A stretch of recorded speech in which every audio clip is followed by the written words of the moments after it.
Hello friends, welcome back आपके अपने और मेरे चैनल लर्न विद प्ले। दोस्तों, जैसा कि आप सभी जानते हैं, अभी हमारा दिवाली का फेस्टिवल ख़त्म हुआ है और सभी लोग दिवाली एंजॉय करने में बिज़ी थे। मैं भी बिज़ी थी, इसीलिए फ्रेंड्स सॉरी मैं आप लोगों के लिए वीडियो को लेकर के नहीं आ पाई। लेकिन फ्रेंड्स, आज मैं आप लोगों के लिए बहुत ही इम्पॉर्टेंट टॉपिक लेकर के आई हूँ। अगर हम इस टॉपिक का यूज़ करके हम इंग्लिश स्पीकिंग करते हैं, अगर हम इसको अपनी स्पीकिंग में इंक्लूड करते हैं तो इससे हमारी स्पीकिंग जो है बहुत ही पावरफुल हो जाती है। अगर हम अपने इंग्लिश स्पीकिंग में इडियम्स का यूज करते हैं, जी हाँ, आज का टॉपिक फ्रेंड्स हमारा है इडियम्स। इडियम्स इंग्लिश स्पीकिंग का बहुत ही इम्पॉर्टेंट पार्ट है। अगर हम स्पीकिंग में इडियम्स को ऐड करते हैं तो इससे हमारी इंग्लिश बहुत ही पावरफुल होती है और इसका इफेक्ट सामने वाले पर बहुत अच्छा पड़ता है। तो फ्रेंड्स, चलिए शुरू करते हैं हम आज का वीडियो, जिसमें मैं आपको सिखाऊंगी कुछ इम्पॉर्टेंट इडियम्स। इडियम्स मीन्स कहावतें, जैसे कि हम हिंदी में बोलते हैं ना, उनको इंग्लिश में कहते हैं इडियम्स। लेकिन फ्रेंड्स, उससे पहले अगर आप लोगों को मेरा वीडियो पसंद आता है तो फ्रेंड्स एक लाइक करें, शेयर करें और सब्सक्राइब करें। मैं आप सभी का बहुत बहुत धन्यवाद करना चाहती हूँ जो आप लोग मुझे अभी तक सपोर्ट कर रहे हैं, और मैं आशा करती हूँ कि आगे भी आप लोग मुझे ऐसे ही सपोर्ट करते रहेंगे। मैं आप सभी से रिक्वेस्ट करती हूँ और मैं आप सभी का थैंक्स करती हूँ मुझे सपोर्ट करने के लिए और मुझे आगे इंस्पायर करने के लिए, ताकि मैं आप लोगों के लिए और अच्छे से अच्छे वीडियो, अच्छे से अच्छे टॉपिक पर वीडियो लेकर आ पाऊँ। और आप सभी से मेरी रिक्वेस्ट भी है कि फ्रेंड्स प्लीज़ मुझे सपोर्ट करें, लाइक करें, शेयर करें और सब्सक्राइब करें। तो चलिए बढ़ते हैं फ्रेंड्स अपने आज के टॉपिक पर, कुछ इम्पॉर्टेंट इडियम्स पर। तो चलिए स्टार्ट करते हैं। फ्रेंड्स देखिए, जैसा कि यहाँ पे मैंने लिखा हुआ है कुछ इडियम्स को। सबसे पहला हमारा है एडम्स एल, फिर नेक्स्ट में हैंकर आफ्टर, फॉर एजेस। मैं आपको इन सभी इडियम्स का मीन्स भी बताऊंगी और आपको इनको सेंटेंसेस भी आपको इनके मैं बताऊंगी। आपको किस तरह सेंटेंसेस में यूज करना है ये भी मैं आपको बताऊंगी। तो सबसे पहले हम इनका मीन समझते हैं, हिंदी में इनका मीन्स क्या होता है। फ्रेंड्स एक बात हमेशा याद रखिएगा, अगर हमें इंग्लिश सीखनी है, इंग्लिश बोलनी है, तो पहले हमें उसकी हिंदी भी सीखनी पड़ेगी। कुछ लोगों का ऐसा मानना है कि जो केवल इंग्लिश फ्लुएंट बोल लेते हैं, केवल इंग्लिश में ही बात करते हैं, सिर्फ वही इंग्लिश में अच्छे होते हैं, वही इंग्लिश सीख सकते हैं। ऐसा कुछ नहीं फ्रेंड्स। हमें इंग्लिश पढ़ने के लिए हिंदी आना बहुत जरूरी है, हमें उसका हिंदी वर्जन आना बहुत इंपॉर्टेंट है। विदाउट हिंदी वर्जन के हम अच्छी इंग्लिश नहीं सीख सकते, नहीं अच्छी इंग्लिश बोल सकते हैं। क्योंकि फर्स्ट ऑफ ऑल हमारी कंट्री हिंदी लैंग्वेज कंट्री है, हमारी मातृभाषा, हमारी मदर लैंग्वेज, हमारी नेटिव लैंग्वेज, हमारी कंट्री की लैंग्वेज हिंदी है। तो इसलिए हमें हिंदी भी हर एक वर्ड की, हर एक मीनिंग की आनी बहुत इंपॉर्टेंट है। अगर आप सिर्फ उसको इंग्लिश में ही समझ रहे हैं तो भी आपको आगे प्रॉब्लम होने वाली है, क्योंकि जब आप कभी किसी ऐसे व्यक्ति से बात करेंगे, कहीं पे ऐसी जगह होगा जहाँ पे आपको हिंदी में उसको समझना होगा, तो फिर आपके लिए प्रॉब्लम हो सकती है क्रिएट। तो मैं आप सबसे रिकमेंड करूंगी कि इंग्लिश के पहले आप उसकी हिंदी को भी जरूर जानें। इंग्लिश के साथ साथ हिंदी भी आना बहुत ही इम्पोर्टेंट है। तो हमें हर एक वर्ड, हर एक मीनिंग, हर एक सेंटेंस की हिंदी मालूम होना बहुत ही जरूरी है। एक अच्छी इंग्लिश के लिए, अच्छी स्पीकिंग के लिए, हमें अपने बच्चों को टीच करने के लिए भी हिंदी आना बहुत जरूरी है। तभी हम अपने बच्चों को भी अच्छे से उसका मीन्स डिस्क्राइब कर पाएंगे, एक्सप्लेन कर पाएंगे। तो सबसे पहले मैं आपको इन सबकी हिंदी बताऊंगी और साथ में सेंटेंसेस के एग्जांपल दूंगी कि किस तरह से आपको इनको अपने सेंटेंसेस में ऐड करके इन इडियम्स का यूज करना है और अपनी इंग्लिश को बहुत ही इफेक्टिव और पावरफुल बना लेना है। तो चलिए फ्रेंड्स देखते हैं। सबसे पहले लिखा है एडम्स एल। एडम्स एल एक इडियम्स है। एडम्स एल मीन्स होता है वाटर। जी हाँ, एडम्स एल का हिंदी मतलब होता है वाटर, यानी कि जल। वाटर यानी कि जल। अब हम इसे अपने सेंटेंस में कैसे यूज करें, ठीक है ना। जल, पानी, तो हम जैसे कि हमें किसी से बोलना है कि मुझे 1 गिलास पानी दे दो, तो वहां पे हम वाटर वर्ड का यूज ना करके एडम्स एल वर्ड का यूज करेंगे।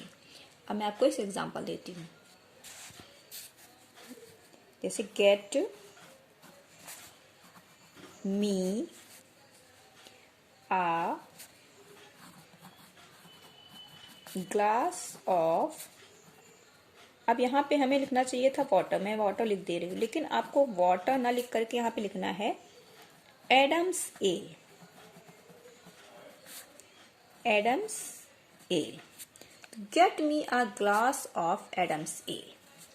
इस तरह से हमें इसका यूज अपने सेंटेंस में करना है। दूसरा देखते हैं, hanker after. Hanker after means होता है किसी भी पर्सन या किसी भी वर्क के पीछे, कहते हैं ना, हिंदी में बोलते हैं कि अरे वह तो मेरे पीछे बिल्कुल पड़ गया, नहा धोकर के पीछे पड़ गया।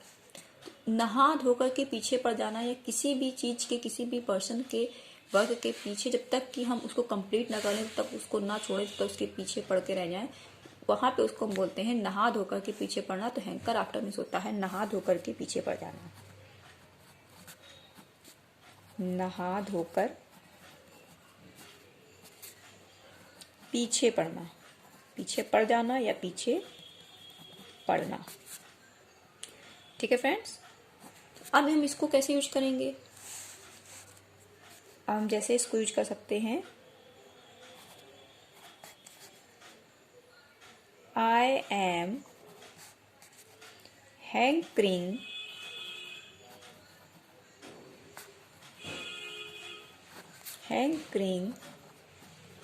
after shoot a video.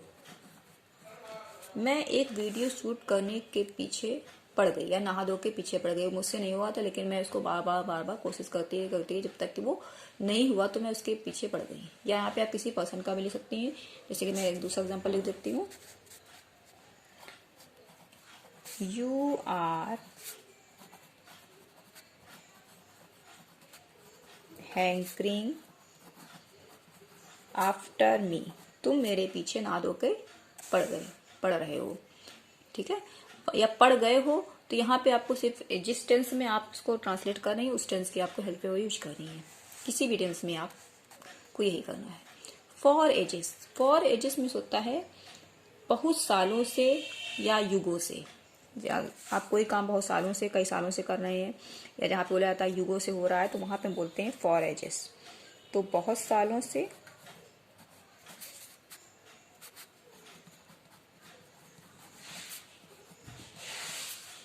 या युगों से, वहां पे हम फॉर एजेस का यूज करते हैं। ठीक है ना, जैसे कि हम कोई कहानी है या कोई कुछ है, कोई ऐसी बात है जो हम बाबा कई, या कोई ऐसा काम है जो हम बहुत सालों से करते आ रहे हैं ना, तो वहां पे बोलते हैं फॉर एजेस। तो यहाँ पे जैसे मैं एक सेंटेंस ले लेती हूँ,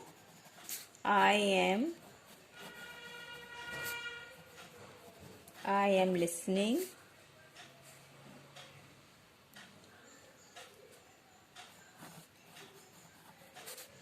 your story for ages। मैं तुम्हारी कहानी युगों से सुन रही है, बहुत सालों से सुनती आ रहे हैं। ऐसा जब हम किसी के लिए कहते हैं जो बहुत दिनों से कोई काम कर रहे होते हैं, वहां पे हम फॉर एजेस का use. In the air, in the air means होता है काल्पनिक चीजें, बनावटी, imaginary.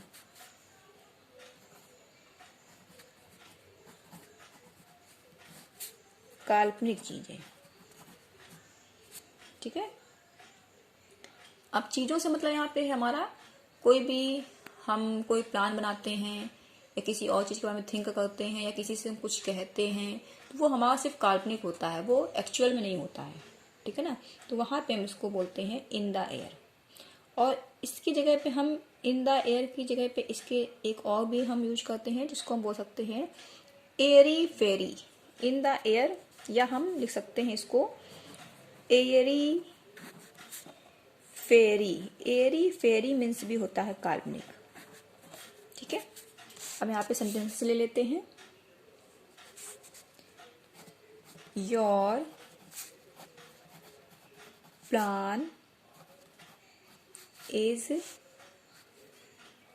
Only in the air, यानी कि तुम्हारा जो प्लान है केवल हवा में रहता है, यानी काल्पनिक होता है, कभी भी एक्चुअलाइज नहीं होता है। इस टाइप से हम यहाँ पे इसका यूज करते हैं। एक एग्जांपल इसका और ले लेते हैं, जैसे आई एम नॉट इंटरेस्टेड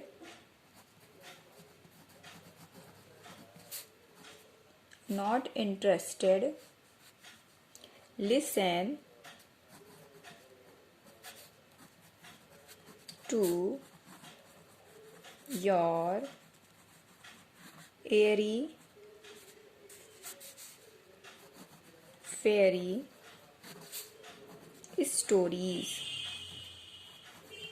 तो इस टाइप से मैं तुम्हारी काल्पनिक कहानियां सुनने में कोई भी इंटरेस्ट नहीं है मेरा, तो ये हो गया, मैं इंटरेस्टेड नहीं हूँ। नेक्स्ट देखते हैं almighty dollar. Almighty dollar friends कहते हैं पैसे को, धन को, मनी को। ठीक है, तो ऑलमाइटी डॉलर क्या होता है? पैसा।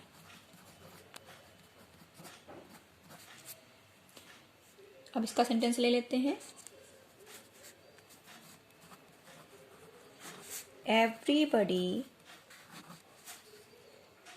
Is running behind almighty dollar।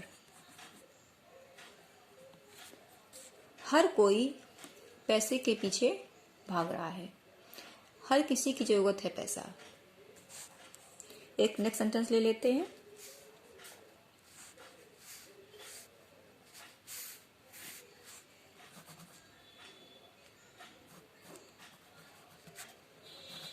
Almighty dollar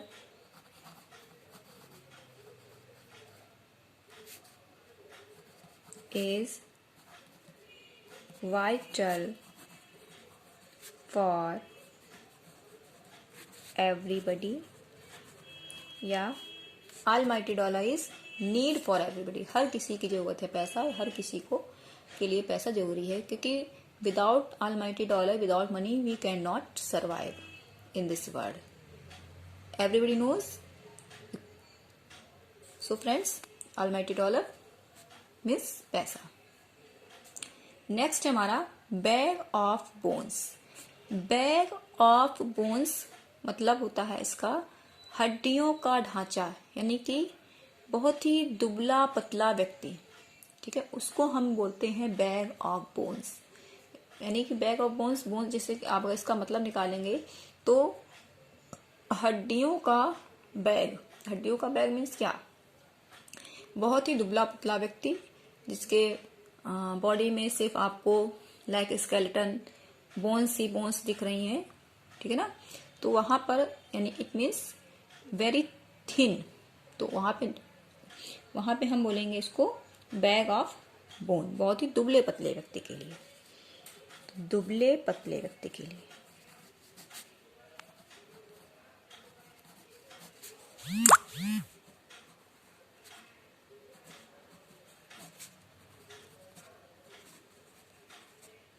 अब इसका एग्जांपल ले लेते हैं। I am bag of bones. अगर मैं बहुत पतली हूं तो मैं अपने बारे में बोल सकती हूँ I am bag of bones. ठीक है, नेक्स्ट देख लेते हैं। ही looks like bag of bones. वह बहुत ही दुबला दिखाई देता है, या वह हड्डियों का ढांचा दिखाई देता है, या वह एक कंकाल की तरह दिखाई देता है। इन सब का मीन्स यहाँ पे यही है। इस सेंटेंस को हम इस तरह से इन सबको हम इस टाइप से बोल सकते हैं, इन सभी सेंटेंसेस को इंग्लिश में। He looks like bag of bones या he is bag of bones, इस टाइप से। तो देखा फ्रेंड्स, ये इडियम्स कितने ही इफेक्टिव होते हैं। इन इडियम्स को बोलने से, अपनी स्पीकिंग में, अपने लैंग्वेज में ऐड करने से सेंटेंस कितना पावरफुल, कितना अलग लगने लगता है, कितना इफेक्टिव लगता है, और इनको बोल करके आप फील करें कितना अच्छा लगता है। तो फ्रेंड्स, आई होप आप लोगों को इडियम्स सारे आज के समझ में आ गए होंगे।